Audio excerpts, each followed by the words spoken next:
nabigula sa kanya. Pastor Dano, nabigula ka ito ng misyon sa Cadiz. Ganun ko yan. Walang nabutang. Sabi ko sa pastor. Ang bato tayo lang eh. Kaya salamat, pastor.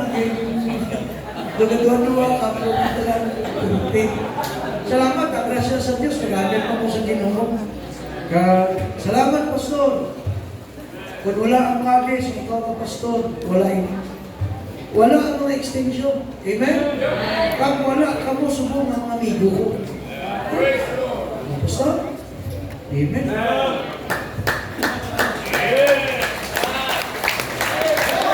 Nabago yung tatlo ka biskit at tatlo ka saging.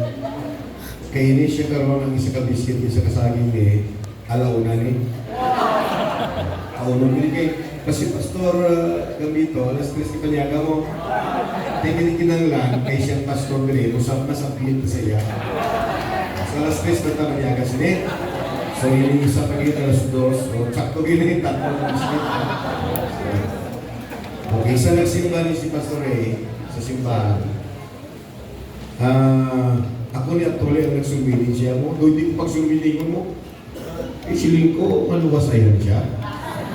Okay, kaya nga ganito attire to, daw naka-rubber shoes siya na pang-jump form na tapos naka-t-shirt siya. Daw ka-preschooler mang giyo-giyo, kumawa na ako. Oo. Galing kiti sa laaman ko din ako siya pag-sumiling. Nasumiling siya. Oo. Pag siling nga makato sa Bible School, si Pastor Dan, ginakulbaan mo. Ano si Malumpag? Ito mo na ito sa Bible School, ha? Oo, tugtog na. Hindi kung kilala nyo yun siya, ay ambot lang. No?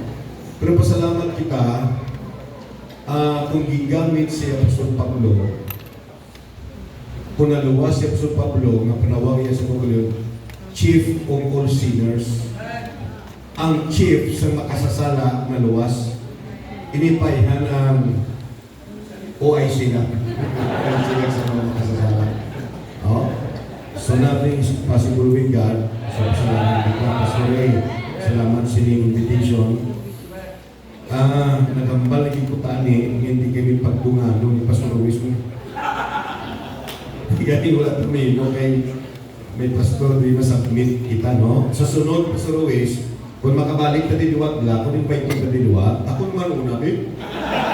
Ikaw ng permit, hindi ba nakabalda ko? Oo. Ay, subukan eh.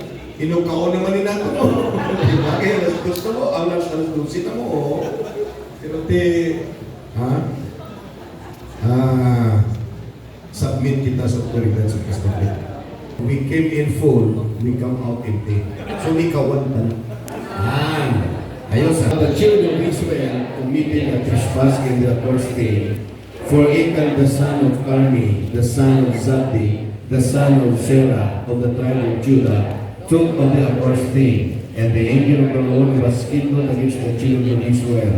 And Joshua sent men from Jericho to Ai, which is beside Bethaven, on the east side of Bethel, and spake unto them, saying, Go up and view the country. And the men went up and viewed Ai. And they returned to Joshua and said unto him, Let not all the people go up, but let about 2,000 or 3,000 men go up and smite Ai, and make not all the people to labor hither, for they are but few. Lord, salamat gid sang dako sang oportunidad kag pribileyo nga makatipon kami sa sining World Missions Camp. Pasiling naton bantog nga bahin sa kasulatan diri sa Old Testament. Kung Bible reader ka, amo ini manginigugma ang account may kitanan sa kay Achan. No? So, sa atong mga pastors, of course, balanan nato ini ang sa atong mga Bible students, o mga Kristuhan na dugay na sa simbahan, kabalo na kita sining, alam na natin itong account tungkol po kay Achan. Pabudlay mga buhi nga wala tanan nga mga membro nato nga mga lalaki, okay, mga Bible students, kita nga mga pastor, isa na sang design naton nga halos pa hibian naton, pangamuyuan naton, kaglubhan naton nga pakamayuhon kita sa Ginoo. Yan Wala sang basketball team nga maghampang nga gusto magpapirde. Di 2 games na napirde na ang Mabrecho. Di gusto ba lang nila na mapirde sila? Hindi, oy! Pero anong tayo napirde sila? Nagdaog ang Boston Celtics. Di ba sa ilo naman to sa home court naman yun? Sa Mavericks, di mayroon na kumakabawi sila doon. Okay? In fact, mga higugma, ako no, at my age, hampag pa ko gyapon basketball at my age. Totoo na. Pero ako no, ginagamit ko na to win souls. Kaya magkanto ko sa basketball court, may galampang ka. Di siyempre, oportunidad muna na makapanghagat. Kada mo ang isa sa fruit ko sa hampang na basketball, may isa ko ka basketball player nga na-win na nabaptize na. Subong manager na siya sa Shopee up to sa Amon. May mga negosyo na siya. Di kung wala ko hampang basketball, hindi mo na sila makita. Kula, nalapakan sa to kung nga team. Di sila ini. Tupa ni nga ako nga hawak niyo, kag tupa ni ulo ko for 30 minutes, wala ko kapangon. Ginpalapitan ko sang tigulang nga nagatanaw, sili niya, tani bala, kaya may edad-edad ka na, hindi ka na yung mag-guide-in, mabuy-haboy ka lang tani, sagwa, hindi ko makabangon ko karoon, pagkulong ko sa kong, nakikat ako sa tigulang. Basketball player, kag sa mga sukaro, kag sa mga unbeliever, nga, hindi na yan pwede sa ato raw. Pinapalapihan na kita pala, winning spirit. Kay masami, kung hindi kita maghalo, we are living a defeated life. Kalaan sila, pirmi kita kakusmon. Kain sila nga tanaong kita kaluya sa aton. Wala patangadaan kwarta, luya pa, nasabot lagi. Pero bisan wala ka lang kwarta, feeling mo katsura mo taong manggaranon. Kaya masinag sila, amo na yung mga baptist. Kaya po natin hindi pa magpaluoy-luoy. One time pasurugis, pinata sa manapla, sa ikat sa dalan na, sa highway, may mga prutas na da. One time na punto ko da, bakal ko prutas. Yan ko chay sa tigulang, pila ni ang kilo sa babanan mo, niya sir, tag 80 pesos na mo, kamahal nun ba? Payo-ayo ang gabi. Sinisig tigulang mo, tulog yung ko. Tulog yung sa lakyan. Ano sa gwapo si mo? Nami sa lakyan mo, maayo ka pa? Pulang tao yan. Silip ko sa sunod ro, tricycle ng gotanin, magkamakaayo kita. Tingnan mo yan sa atulungan mo! Di nga sarili ko magsala, abogado tayo. Kasalaan kita, natamo kita kwarta. Ariyo pa mati ha? Mapati ka mo nga si Pastor Owes. May kwarta ha? Ha? Hindi ay! Hindi kinatulog na palatihan. Naulan sa kwarta. No? Kalain sila. No. May mga membro kita na isang kabulan, wala kasimba. No? Brad says, kumusta ka mo? Kala ba na nagasabat, Pastor? Amo lang, yapon. Di ba? Duwa na in-improvement daw. Pagkasunod naman ng bulan, kantuan, Oy, Francis, kumusta ka mo din? Ay, Pastor, sa bugay sa Diyos. Ano man? May bugay na sa Diyos, ano nagyapon? Pagkasunod, pagin mga tuwing ko, Uy, kumusta nagali ka mo din, Pastor? Sa kaluwi sa kahitasan. Amo lang. Sa mga nanay, di maglaba ka mo, anong hapon gamit nyo? Ha? Sang kagmay pa kami, ara na lang tayo, kagbris, kagmay pa kami. Anong tuwa ito, Pastor? Hindi na mamakot. Tayo ara na na, pero kanutisya ka mo, every year, every January, anong mabasa ta sa putos ang tayo? Wala ka mo ga, new, improve, tayo. Tayo na na sa siyapon, pero new, improve, no pamati. Kung ang tayo kanyo ka nag-improve, how about us? Wala kita improvement, how? Bisa sa mga tsura ka na lang. Pangamusta mo ka, ako lang tagyapon. Magpalain lang siguro sila. No? Muna kita yan, bisan wala lang tayo kwarta, malipayon. Tumasal kami na ng kwarta, no? Kaya malo ka mo mga mahilig pa. Dumang ko sa high school, no? May subject kami nga sa ang amon na istrato, UP graduate lang. Kasi ninyo, there are 10 commandments for human relation. Number 1, sila niya, call people by their names. Hindi ka manitsin, hindi. Pangilala, bala kung ano ang ngalan niya. Kaya siling sang number 1 na, the sweetest music to anyone's ear is the sound of his own name. Bisan daw kapangsot para sa ngalan niya. Kaya iyan na yung ngalan, na-meet niya sa palapatitan niya. Akong tawag niyo ko Piolo, hindi ko magsabat. Tawag niyo ko Hoy Gerald, hindi pa kayo magsabat. Ang gaman, si Philippine Kuya. Ako na yung pinakatangis na tinaga sa balungan ko. My own name. Oh, number 2 na. Number 2, kita lang pag nabukod sa number 10. Number 2 na, smile to people. Masugat ka tao, just smile lang. Ilan? Kalawa may sinasugat ka mo tao? Why smile? You can gain friends by smiling. Dito sige kusmo. Dito sige ugong batuan. O, sige lang, smile. Kaya mo niyo, sunod sa 10 commandments na. It will take only few muscles to smile, but plenty of muscles when you are frowning. Nabalang kakusmod ka, damo galit na mga muscles sa kuya mo, gatrabaho, sunod at talbi kuya mo. Pero kung ga-smile ka, gamay lang na muscles to work.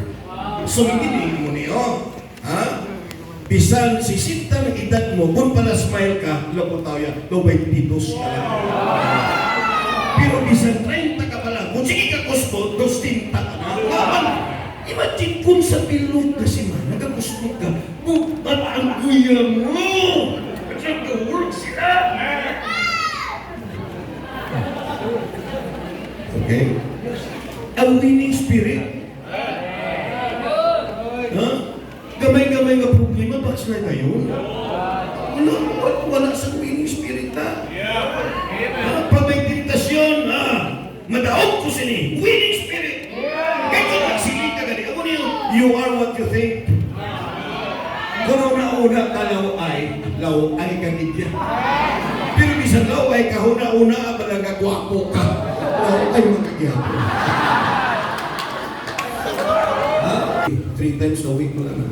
Kung tayo nagpitik ang likod ko, hindi na ko kapwa, sakit. Punta ko kagamit ka doon ha, sinisang ata ko, nga dati. Hindi kita ko, nga, ang ilong mo man ang imagine hakwa ka sa salon. Ito pa minsan mo. Ito pa minsan mo. So, ang nag-develop, ang ilong ko, nagdako siya diri ang mason. Wala diri. Amo na nag-stop ko. Kontak na lang ko. Napapama ko siya. Ha? So, kanamit lang ka no? Na may mga winning spirit na lang. It's not a playground. Christian life is a battlefield. We're fighting against Satan, against the world, and against our flesh. Oo, away niya mga hindi ko pa. Amo na, every Sunday, kaaway kita kasi matenge. Ang atong unod kasi ni, apoy ko, hindi na nanay. Isa galing katatay, sa simbahan, tingnan tulad ko gano'n ng simbahan. No? Okay. Kung isa mahinig ko pa nag-out ang demonyo na nagpatalimutan, kung pwede kita sa atong flesh, kaya pinakapagya may winning spirit. Amen? Oo. Isang gamay na yung mga membro, dako ang offering. Winning spirit. Una. So, there's nothing wrong. It's not wrong to pursue God's blessings. So, in any endeavor we have, no, dapat manghihigugma, ang prayer ta, ang desire ta is to be blessed by the Lord. Sa ako, Pastor Maritan, mga kilala ko sa dito Manila. And then, matapog ko din sa Panay. Pastor Baderes, Pastor Akisola, Pastor Gambito, Pastor Jan, mga kilala ko, Iloilo City. Tapos masaylo ko na sa Cebu, ginapunihin ko ang Negros.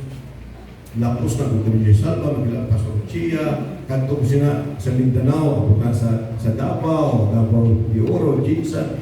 Tapos mahilig ko sa Negros, from San Carlos to Hinubaan. And then, I pray for myself, katapusan. Lord, please bless me. Ang good, mahimo man ko nga blessing sa iba. Kay kaputlay, mangbuli, kung kita, wala mismo ginabless sa Diyos. Tugtog na. Oh, ang ato na, handom na lang, pero hindi matuman kay. Okay? So, amo ni manhinigog ang natabok diri. Battle ini. One, may problema diri. Number one is the person. Number two is the problem. No? But the children of Israel committed a trespass in the accursed thing. May problema. Ato na sa airport. Sa kamot, iba wala nakatapo sa airport. Picture lang. Sino sa ato nakasakay sa aeroplano? Okay, amo niyo. As far as I can understand, as far as I know, amo niyo. Ang zero visibility bla, makalanding sila, tapos usarang way before makalanding ang aeroplano. Hindi nakalanding ang aeroplano kung may obstacles. Abi may kagaligya tayo Paris. Sa Parimak, may karito ka, may kaparting ka tres ko. Paano paglanding sa aeroplano? Hindi ba? Okay, no. Many times ako niyo, hindi kalanding ang aeroplano sa blessing sa Diyos, sa kabuhita, kay pagod, may obstacles. Ang design ara, pero hindi matabungan, may problema. No. Dali lang, okay. Kaya di, may ara effort mo sa Pastor Eli, nag-effort ka mo. Kag hindi kita tuyon, kag hindi takabatyag, alas 3 na. Kag do hindi tagutumon. No, di ba? Oh. So, tago ito sa dalawang siyang ito. Pagkatapos pagit, hindi lang silver, may gold pagit. Now, if you read the book of Numbers, and even sa ibang mga book sa Bible, basta gani ma-mention ang gold, may silver kita. But I have such, in the name of Jesus Christ, rise up and walk. 3,200 pesos. Pero ang silver yan, 25 pesos lang na. So nagpahimo kami, singsing dito kay Tal. Ato naman lang kami dito, ang atong love gift, ipahimo ko singsing. Wedding ring, kaya nagkalatula ng among wedding ring. Ano siya natin? Ano pagit? Ang kuha? Ika? Bago? Nanamihan niya, type na type niya ginakulor. Ang brand, bayo sa Babylonia, kita po yan. Insigito lang. Kagita po yan mag-inikugma sa idalong sa iyantin. Thinking nga hindi mabalan. God can bless us. Kay may gitago kita na sana sa tagipusuta. We deserve to be blessed by God. We aim for victory, but many times we lost the battle of life. Why? Because there is something wrong within us. Nabalaan. Posible hindi mabalaan sa iban. Hindi mabalaan sa pastor, hindi mabalaan sa kinikalan ta. Pero sa babaw, nakita ko mabalaan sa iban. Imagine! Mangayo ka blessing! Pero wala kagatahay kag-conference. Thank you before this day. A blessing and a curse. A blessing if you obey, and curse if you disobey. We disobey and then expect na i-bless kita sa Diyos. No way. Kundi, nakapangasawa siya. Dili man lang kami. Kaya ako nagsunod sa Diyos. Kapangasawa man tagwa pa eh. Kaya mo yung tsura, sino nabi mapatol ni? Ay kung may babae mapatol, di suicide na yan. Kaya anong tanang kami nag-suicide? Di ko wala ko nagpastor, naglaon guro ko. Di ka lubo, pag ilang sa aton, ako pa ilong ka, sino ka mang patol sa aton din? No? To forgive one another. Am I right? Bakit problema mga membro? Sinisipol natin yan. Kapatid, patawarin mo na siya. Oo, pastor, pinatawad ko na siya, pero patuwarin ko pa rin siya. Ang pinagkabagulay sa ministry, ang mga membro magaway-away, hambal isa. Ang mga mag-asawa ka daw mapulat na. Budlay na, oy. So, ang atong sinapos, ano sila sa Bible? Forgive one another. Kay mintras may hatred kita. Listen to me. Paano kita i-bless sa Diyos kung may hatred ta sa kasing-kasing? Many pastors, we are good in that. We preach and teach our people to forgive one another. Pero ang pinakasubo kay kita mismo, hindi nakapatawad sa parehas ng pastor. We are not perfect. Ako yung prinsipyo ko, mayo ng awayon ko, hindi lang ko yung mga awayon. Tungkol na, ikabuglay may hatred. Kapag kita ko sa parang, tuntuyo ko, magkita ko niya, kabukal ang dugo mo! Ano ang dugo magbukal? Amunin ko isa, nag-away-away ang mga tinawag nila. Abi nyo, kung kumasama na, Pastor Luis, nagproblema si Abraham kay Lot. O nag-away-away ang mga tinawag nila. Pagkatapos na, sila nagkatong sa Sodom. Naging salupar pa siya ni Abraham ganito. Nagproblema si Abraham. Kaya nga manong nito, Abraham had a lot of problems because of Lot. Kaya mas get out from thy kindred. Halin ka na sa mga himata mo, sa paninti mo. Kanto ka sa lugar, sumunta ka. Wala nang siling ang Diyos. Dala sila. Tingnan na sa sila. Kung ito problema siya. Kung wala pang ito taligid na sila, wala siya lang ng problems. An unforgiving spirit will always hinder God's blessing. Sino kita hindi kapatawan? Huwag hindi patawan ng tagani. Isa awayan, kaming buro man lang mga herdsmen. Kaming buhay kita, gina-bless kita sa Diyos. Tumagal siya sa kaming buro nga, nagsimba to, ginawayan ta. Tapos ang membro, naglakat na niya, kundi na to, nagbalik sa katuling ko, ginawayan ta. Kundi nag-away kita sa walang kapulos-pulos. Unity is needed in the ministry. Ako tuod no, isang din ako, pwede ko kaya ka-fellowship. Huwag ko yung contract po. O, pwede magkukaya sa Cebu, kaya sa Cebu ko yalim. Ka-fellowship ako ng Pastor Sauco, Pastor Abante, Pastor Nable. Hindi mo kakato kayo ni Pastor Lorena. Wala pa yung issue na, wala pa yung question na. Kaya kabutlay siya na malang nagkakitid ang dahanan mo. Kaya kung isa mo niyo, akit kasi sa kapastor, bangon, may nagsugit si mga siya, No. I think we must settle on this issue.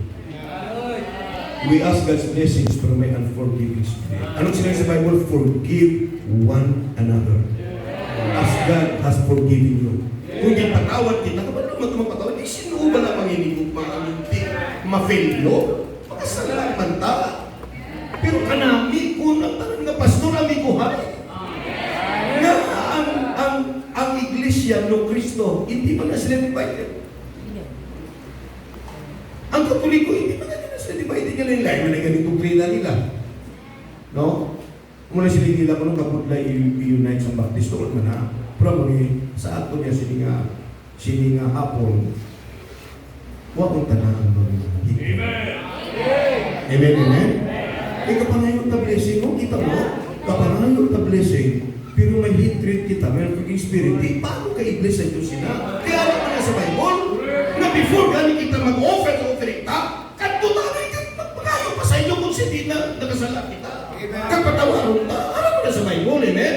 Pero wala ta gina-apply na. Kaya pinaton, kung nangayon ka pa sa inyo, weakness na yun natin, man. Di mo siya kakuha, pabalik, ano siya ka sign ko. No, it is a sign of weakness, it is a sign of strength. Ano pinatutulog ka man na sa mga libro? The process Na makita. number 3. Okay. Ang silver ari Panginoon. Ang gold ari Panginoon. No? Mga kauturan, it was a very, very sad ending of Achan.